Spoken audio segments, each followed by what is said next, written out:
왔습니다. 저의 아버님은 워낙에 존재감이 뚜렷하셔서 동네에서도 유명하세요. 게다가 저는 시부모님과 함께 살고 있어요. 28살에 30살 남자에게 속아서 결혼을 덜컥 해버리고는 신혼집을 구하다가 결국 함께 살기로 했어요.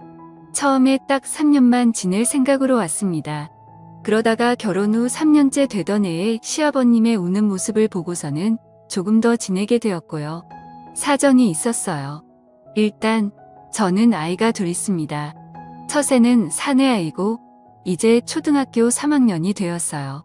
제 말은 죽어라 듣지 않습니다. 거의 풀어놓고 키우고 있고요. 둘째 아이는 딸아이예요. 이제 6살 되었고 정말 큰 애처럼 키우지 않으려고 교육 방법도 바꿔봤지만 결론은 유전자 문제 같았어요. 마음 비우고 삽니다. 자기 엄마 말은 죽어라 듣지 않는데 신기하게도 할아버지 말이면 잘 듣습니다. 특히 첫아이는 지금까지도 자기 할아버지만 찾거든요. 저희 시아버님은 예전에 조선소에서 용접하는 일을 하셨다고 해요. 그래서 뉴스에 배만 나오면 항상 예전 이야기들을 자주 하십니다. 그래서 그런지 모든 일에 열정적이시고 마치 불꽃 같은 남자 같으세요. 동네마다 가벼운 옷차림에 이곳저곳 참견하시는 분 계시잖아요. 저의 아버님이 딱 그러십니다. 늘 입는 옷도 비슷하세요. 흰색 난닝구에 하늘색 나는 바지를 입고 다니시거든요. 예전에 지방에서 사실 때는 근처에 사람이 적어서 덜 하셨는데 아파트로 이사 오게 되시면서 주변에 사람도 늘고 참견할 일도 늘어서 그런지 결혼 초반에는 아버님 얼굴을 뵐 일이 드물었습니다. 엄청 바쁘셨거든요. 아파트 엘리베이터 점검할 때도 가셨고요. 외벽 개치를 새로 한다고 할 때는 집에서 창문 열고 소리를 지르시면서 꼼꼼히 칠해야 한다고 하시더라고요. 그때마다 저희 시어머님은 기운이 뻗쳐서 그런다고 허공에 삽질하는 것도 아니고 참 쓸데없는 곳에다 힘을 쓴다고 절레절레 하셨어요. 저도 아버님의 기준이 있어서 절대 집안 살림에는 참견하지 않으셨어요. 만약에 조금이라도 잔소리를 하면 그날부터 시어머님은 밥을 차리지 않으셨거든요. 밥 잘 먹고 기운 뻗쳐서 저런다고 굶겨야 한다면서 밥을 엄청 부실하게 차려주신다네요. 몇 번 그렇게 맨밥만 드신 뒤로는 절대 집안일은 신경 안 쓰십니다. 저는 그 당시 직장 생활을 하고 있던 상황이라서 주말 말고는 함께 식사할 시간이 없었고 집에서는 잠만 자던 시기라 그런 일을 듣기만 했었어요. 문제는 제가 아이를 낳고 나서부터였습니다. 원래는 아이가 나오면 분가를 하려고 준비 중이어서 출산 후에 시댁에 잠시 머물다가 나가려고 했습니다. 그런데 집값 문제도 있고 아이도 많이 어려워서 조금씩 미루다가 집안이 뒤집히는 일이 생기게 되었어요. 그날 이후로 저는 분가 생각을 완전히 접었습니다. 24개월 되었을 때라 첫 아이다 보니 36개월까지는 무조건 제가 끼고 키우려고 했거든요. 직장도 관두고 아이만 봤는데도 어쩔 수 없었습니다. 오후 1시부터는 아이가 늘 낮잠을 자던 시간이라 잠깐 마트에 다녀오려고 했거든요. 그런데 집에는 아버님만 계셨던 상황이라 사실 많이 망설였었어요. 저의 아버님이 워낙 열정적이시잖아요. 그래서 주변 친구들이 나중에 아이 낳으면 손주 사랑이 엄청나서 저보고 힘들 거라고 사랑이 참견이 된다고 하던데 근데 신기하게도 전혀 그러지 않으시더라고요. 사내 아이는 손 많이 타면 약하게 큰다고 하시면서 자주 안아주지도 않으시고 조금 거리를 두셨어요. 그래도 일단 아이가 깨기 전에 후딱 다녀오자는 생각으로 아버님께 말씀드리고 마트에 갔는데 갑자기 전화가 와서 받아보니 아버님이셨습니다. 빨리 집으로 들어오라고 소리를 치셔서 무슨 일인가 싶었는데 근처에 아이 울음소리가 들리더라고요. 속으로 앞을 쌓고 밀던 카트도 내팽개쳐놓고 집으로 달려갔어요. 도착해보니 아이는 정신없이 울고 있고 아버님은 앉지도 못하고 어찌할 바를 모르고 계셨고요. 이마가 다친 것 같았습니다. 그 당시 저희 집 소파가 쿠션만 있는 게 아니라 소파 트리나무 조각으로 된 거였어요. 거기에 찍었다고 하더라고요. 이마에 상처가 난 것 같았습니다. 근데 피도 나고 자꾸 붓고 무엇보다도 아이가 계속 심하게 울어서 걱정이 많이 되더라고요. 그래서 아버님과 함께 아이를 데리고 응급실에 갔습니다. 저도 그때 엄청 놀랐습니다. 첫 아이고 저렇게 우는데 어떤 엄마가 가만히 있겠나요? 근데 침착할 수밖에 없었습니다. 그게 저의 아버님 때문이었어요. 넋이 나간 표정으로 앉아 계셨는데 어찌나 놀라셨는지 손가락이 떨리는 게 눈에 보일 정도였습니다. 거기서 제가 더 놀라면 아버님이 큰일이 날 것 같았어요. 문제는 시어머님이셨습니다. 어머님은 곧장 병원으로 달려오셨거든요. 병원에 들어오시자마자 손주가 누워있는 걸 보시고는 그냥 바닥에 주저앉으셨고요. 우리 손주 잘생긴 이마가 왜 저렇게 되었냐면서 난리를 치셨습니다. 그 소리에 놀라 아이는 더 울고 그러자 시부모님들도 더 걱정하셨고요. 시아버님은 아이 손을 잡고 계셨는데 계속 손주에게 미안하다고 하셨습니다. 사실 아버님이 미안해하실 문제는 아닌데 저도 잘못이 있으니까요. 그런데도 자꾸 미안하다고 하셨어요. 시어머니는 그런 아버님 옆에서 아이가 나중에 바보 되는 거 아니냐면서 첫 아이인데 이걸 어쩌냐고 계속 걱정하시는 바람에 결국 아버님이 우셨습니다. 그때 아버님이 우는 모습을 처음 봤어요. 어머님은 아버님 옆에서 당신도 머리를 다친 거냐고 다 늙어서 왜 우냐고 소리치셨고요. 계속 아이 옆에 계시면 더 힘드실 것 같아서 밖에 대기실로 모시고 갔습니다. 그러자 아버님은 갑자기 기도를 하시면서 차라리 나를 데려가라고 하시며 우리 손주 아무 문제 없게 해달라고 기도를 하셨고요. 그때 처음으로 저희 시아버님의 손주 사람이 정말 대단하다는 걸 알게 되었어요. 근데 또 어머님이 아버님 옆에서 같이 기도하시면서 그러라고 차라리 이 사람을 데려가라고 아주 대놓고 기도하시더라고요. 물물 교환도 아니고 그 와중에도 웃음이 났었네요. 다행히 아이는 아무 문제가 없었습니다. 처음 경험해보는 통증이라 아이가 많이 울 수도 있다고 했고요. 산에 아이 키우다 보면 어디까지는 건 일상이라서 괜찮다고 하더군요. 남편도 도착해서 와 있었고 아이는 점점 진정이 되었는데 저희 아버님은 계속 손을 떨고 계셨습니다. 오시는 내내 그러셨어요. 아버님은 다음날 바로 거실 소파를 다 버리셨습니다. 쿠션만 있는 소파로 바꿔버리셨고요.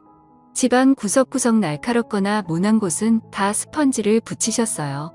그날 이후부터 아버님이 완전히 달라지셨습니다. 정말 손주 사랑이 엄청나신 분이 되셔서는 조금이라도 아이가 이상한 행동을 하면 본인이 걱정하시고요. 제가 그것 때문에 아이에게 지금까지도 공부 잔소리를 못합니다. 공부 때문에 혼을 내면 아이가 아니라 아버님이 옆에서 엄청나게 걱정하시거든요. 게다가 저희 아이는 언어 발달이 좀 느렸어요. 원래 24개월 정도면 말도 따라하고 그런다는데 저희 아이는 36개월이 지나서야 말을 했습니다. 그것 때문에 아버님이 아이 옆에 붙어서 한글 공부도 해주시고 책도 읽어주시고 친엄마도 못하는 것들을 정말 지극정성으로 해주셨습니다. 다만 아이가 처음 말을 하게 되었을 때 저희 어머님에게 할머니가 아니라 할맘 이랬거든요. 아마 할망구 소리를 자주 들어서 그런 것 같았어요. 아버님의 손주 사랑은 동네에서도 유명했습니다. 어딜 나가는 손주와 함께 나가셨고요. 어린이집도 아버님이 직접 데리고 갔다가 마중도 나가셨습니다. 저희 아이가 어린이집에 적응을 잘 못해서 처음에는 엄청 울고 할아버지를 찾았다고 해요. 원래 다 그런 단계를 겪으면서 적응한다고 합니다. 문제는 저희 아버님도 적응을 못하셔서 우는 손주를 외면하고 우는 게 너무 힘드셨다고 해요. 과감하게 등을 돌리고 와야 한다고 말씀을 드려도 손주가 울면 같이 눈시울이 붉어지셨습니다. 그러다 나중에는 접이식 의자를 들고 다니시면서 손주를 보내놓고 어린이집 앞에 앉아 계셨어요.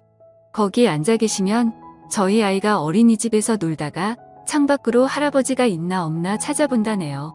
그때 아버님이 앉아 계신 걸 보면 활짝 웃는데요. 그때 손주가 웃는 걸 한번 보신다고 거기 그렇게 몇 시간을 앉아 계시다가 우셨습니다. 그런 아버님 모습에 분가하는 건 상상도 하지 않게 되었고요. 그래서 저희 아이 어릴 때 찍은 사진들을 보면 늘 옆에는 아버님이 계십니다. 그리고 시선은 항상 저희 아이만 보고 계셨고요. 볼 때마다 울컥해요. 저희 아이도 유난히 할아버지를 잘 따랐습니다. 항상 아이 방에서 재우고 나오면 나중에 아침에는 할아버지 옆에서 자고 있더라고요. 왜 그런가 알아봤는데 밤에 화장실 가고 싶어서 일어나면 무조건 할아버지에게 간다네요. 그럼 또 아버님이 일어나셔서 손주 데리고 화장실 가셨다가 다시 재우신다고 하셨어요. 그렇게 저는 둘째도 낳았고 이쁜 딸아이를 낳았어요. 둘째 손주도 이뻐해 주시긴 했지만 그래도 첫째한테 정말 남다른 애정을 쏟아주셨습니다. 첫 아이는 거의 아버님이 키우신 것 같아요. 그러다 저희 아이가 유치원에 다니게 되었을 때 한번 난리 났었습니다. 그땐 저도 화가 많이 났고요. 유치원에 다니고 나서부터 사실 좀 걱정이 되었습니다.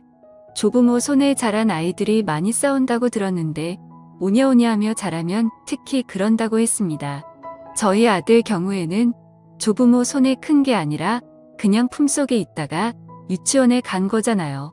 만약 그 말이 사실이면 얼마나 많이 싸우겠나 싶었습니다. 그래서 저는 늘 아들에게 절대 싸우지 말라고 차라리 맞고 다녀도 되니 절대 때리지 말라고 심심당부했고 매일 아침마다 싸우지 말라고 이야기했습니다. 그런데 한 달쯤 지나자마자 유치원에서 전화가 오더니 저희 아들이 싸웠다고 하는 겁니다. 그때 정말 가슴이 철렁 내려앉았습니다. 올 게 왔구나 싶었어요. 대부분 자기 아이 걱정부터 한다는데 저는 무조건 상대 아이는 어떠냐고 물어봤습니다. 저희 아이가 할아버지의 사랑 때문에 덩치가 좋았거든요. 상대 아이는 상처가 없는데 그 아이가 저희 아이를 물었다고 했습니다. 그래서 팔에 물린 자국이 있다고 하더라고요. 저는 오히려 마음이 편해지더군요. 그래서 괜찮다고 이야기하고 그날은 제가 아이를 데리러 갔어요. 보니까 활짝 웃고 다 좋아 보이는데 팔뚝에 이빨 자국이 크게 나 있더라고요. 저도 부모인지라 상처를 보니 화가 좀 나긴 했는데 제 아들이 물었으면 자국 수준으로 안 끝났을 거라 차라리 다행이라 생각하고 집에 왔습니다. 집에 오면서 또 심심당부했어요. 절대로 할아버지에게 싸웠다고 이야기하면 안 된다고, 특히나 물렸다는 소리는 무조건 하면 안 된다고 했습니다. 최대한 상처를 가리려고 긴 팔을 입히고 반창고로 가렸거든요. 아이에게도 심심당부했고요. 근데 아버님은 귀신같이 아시더라고요.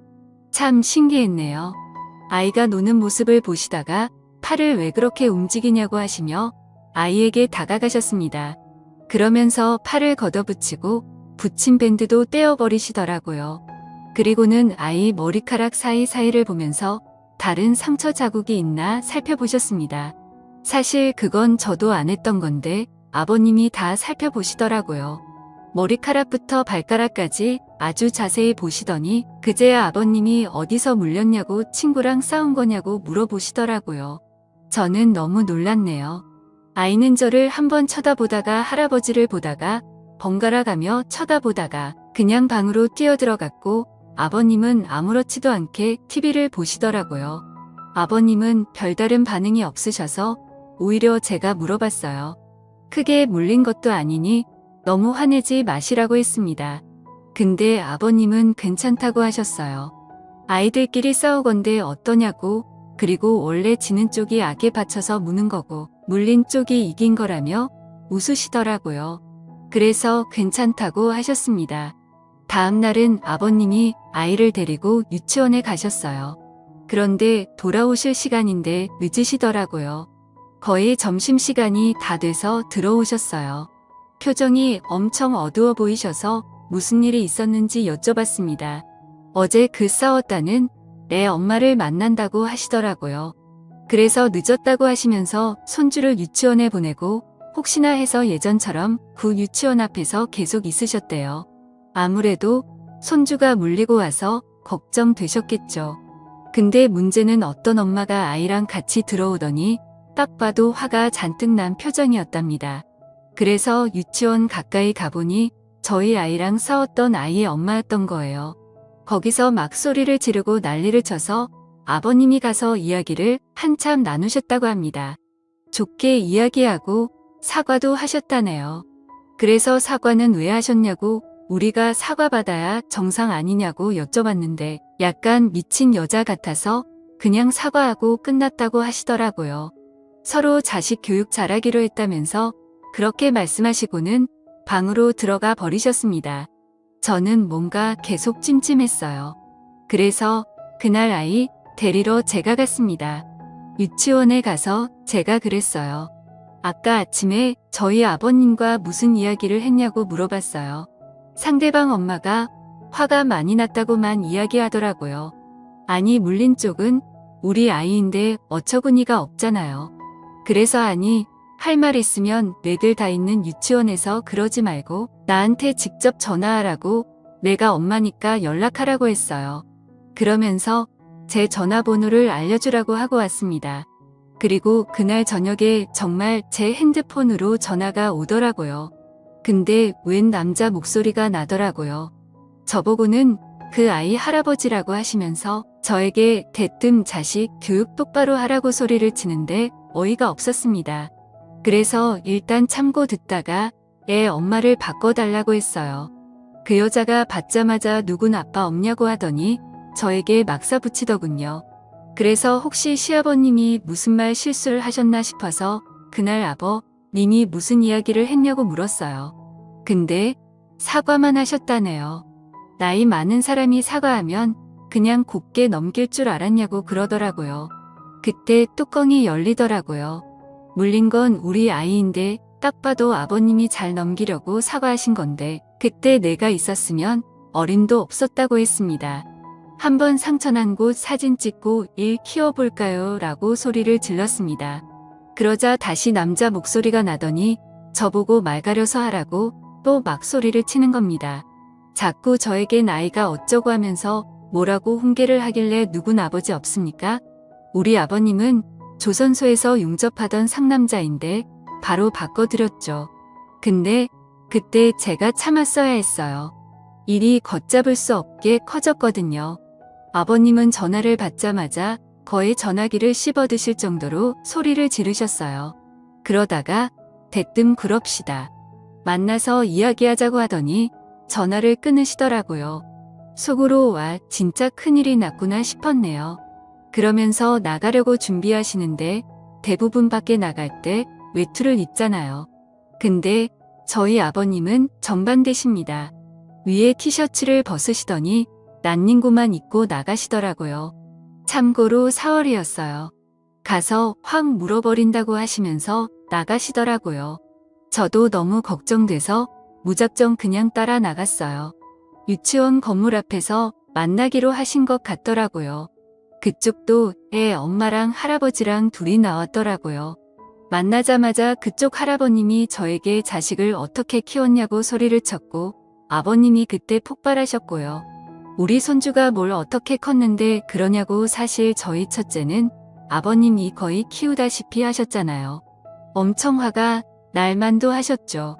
물린 건 우리 손주인데 우리한테 뭐라고 하냐면서 따지자 상대의 엄마가 자기 아이가 겁이 나서 물었다고 제 아들이 덩치가 커서 다른 아이들에게 겁을 준다고 하더라고요. 그날도 제 아들이 싸운 게 아니라 다른 애들 싸움을 말렸다고 해요. 제가 늘 싸우지 말라고 싸움은 안 좋은 거라고 귀에 못이 박이도록 이야기를 해서 본인만 안 싸우면 될 것을 다른 애들이 싸우는 것도 말리려고 했나 보더라고요. 덩치 좋은 애가 나서서 하지 말라고 하니 제 아이 팔을 물어버린 거고요. 그렇게 어르신 두 분이 서로 소리를 지르고 있는데 갑자기 그쪽의 엄마가 저희 아버님에게 왜 했던 말을 계속 하냐고 물린 이야기를 몇 번째 하냐면서 물린 게 중요한 게 아니라 겁을 느꼈다니까요. 하며 할아버지 치매예요. 이러는 겁니다. 근데 또 저희 아버님은 그 소리에 갑자기 위축되시는 것 같았고요. 순간 제가 눈이 확 돌아버렸어요. 지금 뭐라 했냐고. 정신이 나갔냐? 이 지금 뭐라 했냐고 소리를 질렀어요. 그러자 그쪽의 엄마가 두 사람 다 치매냐고 하며 했던 말 반복하게 하는 재주가 있냐고 하더라고요. 제가 비록 저희 아들에게 싸움은 나쁘다고 했지만 살다 보면 싸워야 할 순간이 있더라고요. 그의 엄마를 확 밀치며 빨리 사과하라고 했어요. 사과 안 하면 가만 안 둔다고 걸어서 집에 못 가게 만든다고 소리를 질려버렸고요. 그 엄마 어깨를 잡고 사과하라고 소리를 쳤는데 제 팔을 물더라고요. 이게 제가 물려보니까 진짜 얄팠더라고요. 우리 아들은 어떻게 참았나 몰라요. 곧바로 머리채 잡고 난리가 났습니다. 그러자 양쪽 아버님들은 말리느라 정신이 없었고요. 그러다가 경찰차도 타보게 되었습니다.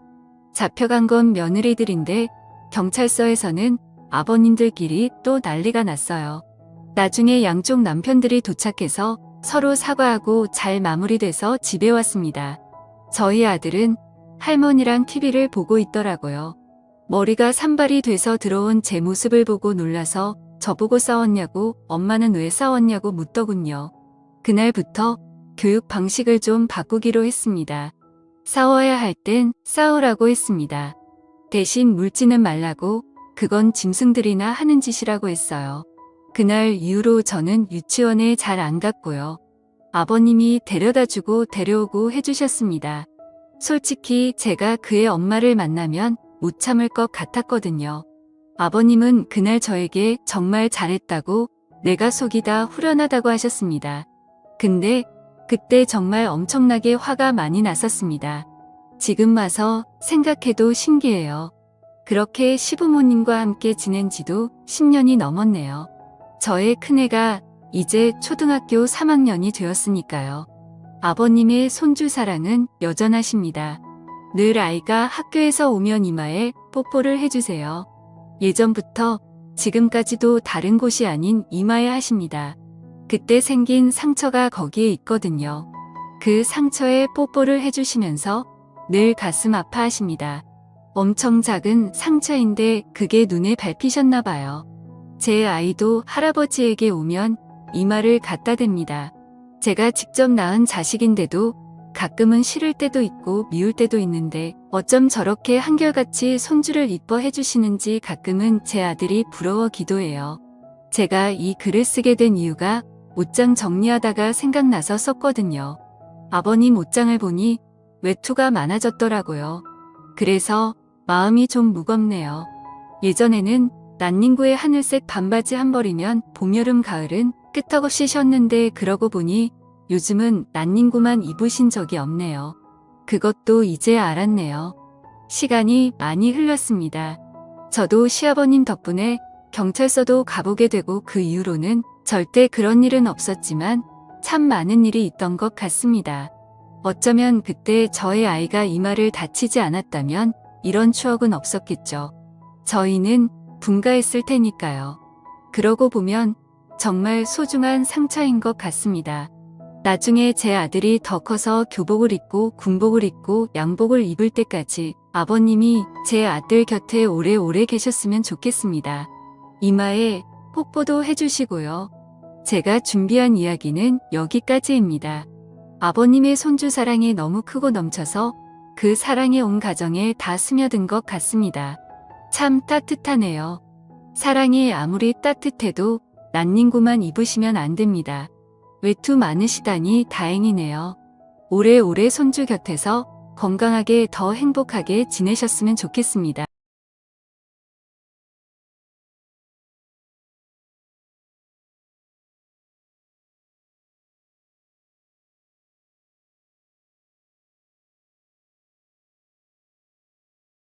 감사합니다.